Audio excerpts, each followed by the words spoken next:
Hello, good morning everyone. First of all, let me thank you all for coming here today.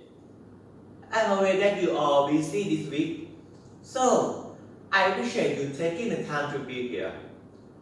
As you probably know, my name is Washirakorn Tiviho. I'm a head engineer of Play Structure. Before we start, I have the interesting story which I want to tell you. On a clear evening in May, the man climbed high tower 200 feet off the ground in southwest Indiana. He had been sent aloft to take pictures of antennas for his company to be repaired its network. After work complete, the man sped his descent by rappelling on a rope. Suddenly, the hook attaching the rope to the tower is broken, and missing its safety line came loose. By the way, this true story is not likely to happen. The man fell down to the tower below, landing face first.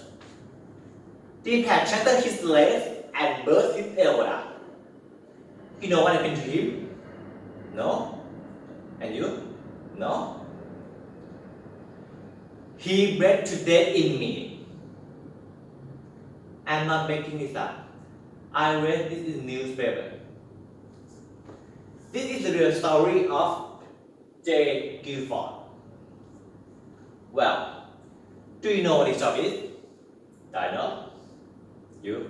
I know. Never mind. Now, back to my presentation.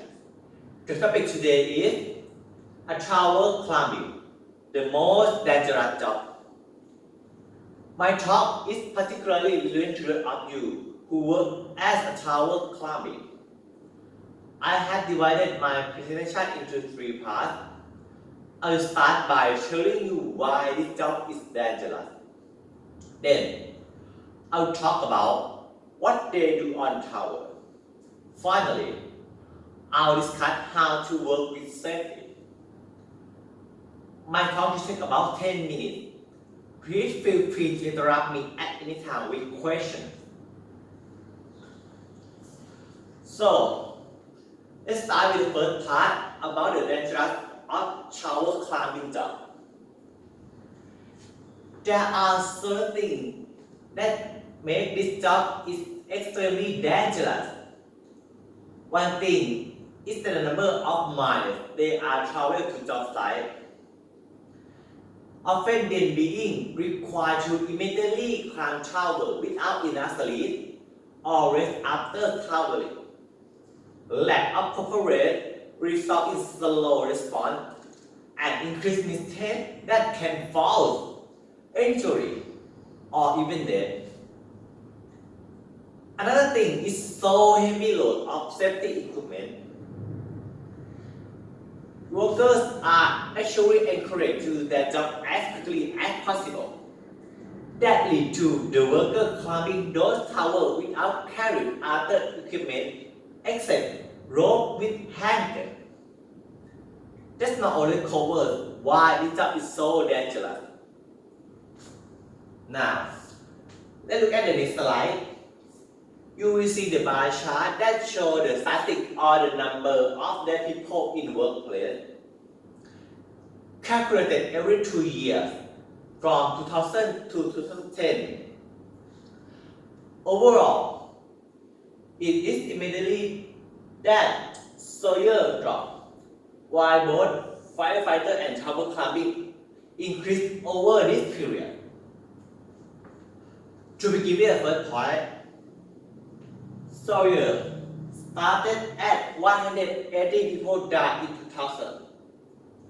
It then declined slightly to 160 people in 2002 and recovered to the highest point of around 254 people in 2004.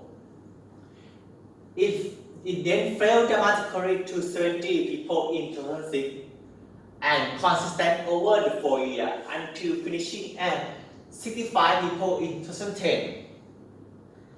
Following this, firefighter began at 100 130 people died. 50 people less than Sawyer, and decreased steadily to the lowest point at 25 people in 2006. It then grew considerably to 165 people in 2010. Lastly, 100 people died more than Sawyer. Next, tower climbing was rose sharply over the 10 years. It started just 15 people in 2000, lower than the other two jobs, and soared to 190 people in 2008. Finally, it climbed up to a peak at 280 people died in 2010, the highest number of these three jobs. Well, let's leave that there for now, shall we? So, turning now to the second part, let's look at about what does a tower climbing do. A tower climbing works on cell phone tower. They usually climb 200 to 500 feet off the ground, inspect different towers, and do both troubleshooting signal and making repair.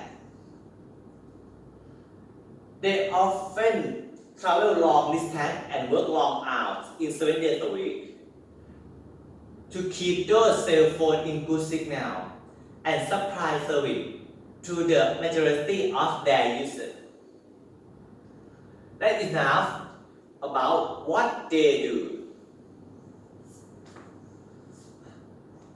Now, let's move on to the last part. I would like to consider about how to work with safety.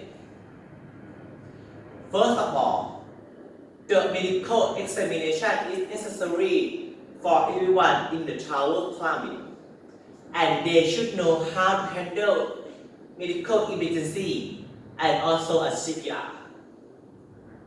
Before any climbing, there should know plan work out covering all the contingency, include potential hazards such as earthquake, snow, burn, high wind, and electric shock.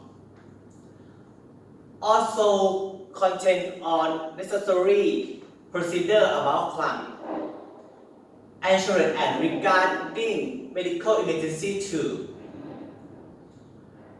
Finally, the harness should be double or triple checked by the wearer, and all the equipment should be in place.